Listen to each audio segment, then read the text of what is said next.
What God is this? For God to act as Calvinism teaches would be inconsistent with the repeated assurance in his word that he is merciful and loving toward all.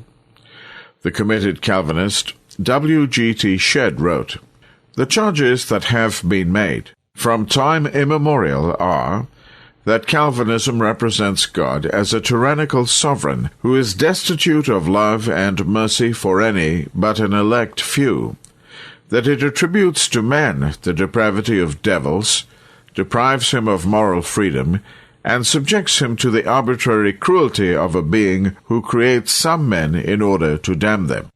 As we are amply documenting, this accusation is true. In fact, Shedd admitted that this charge had been made even by some Calvinists against what they called hyper-Calvinism. As we have already seen, however, and will demonstrate more fully, Calvinists who accuse others of being hyper actually believe the same thing, but attempt to cover up that fact with double talk. In defending his misrepresentation of God, the Calvinist argues that for God to graciously regenerate all mankind, instead of only the elect, would violate his justice, which requires just punishment for sin.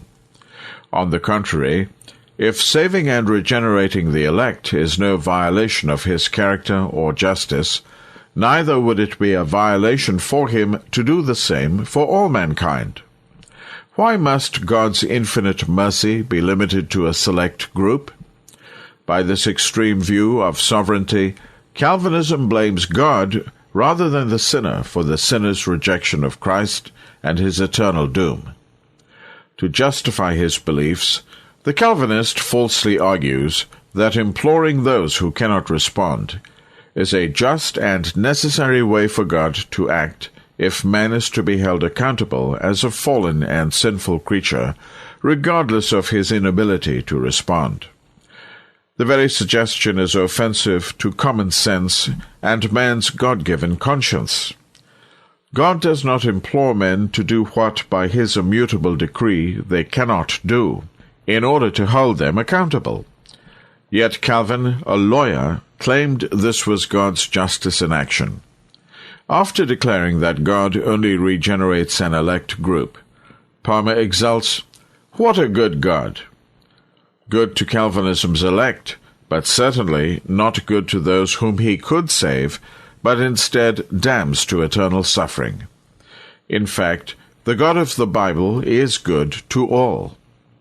"For thou, Lord, art good, and ready to forgive, and plenteous in mercy unto all them that call upon thee." Psalms 86, verse 5. "The hand of our God is upon all them for good that seek him." Ezra chapter 8, verse 22. Jesus of Nazareth went about doing good, and healing all that were oppressed of the devil, for God was with him. Acts chapter 10, verse 38. Were only the elect oppressed of the devil?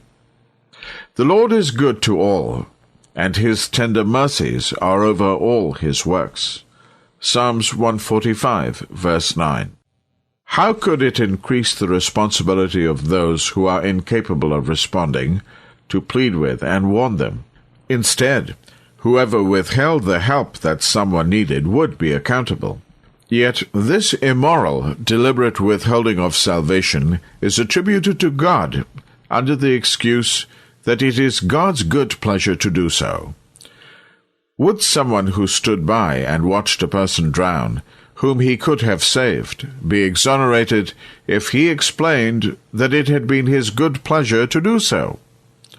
Doesn't God have an even higher, yes, a perfect standard of love and concern?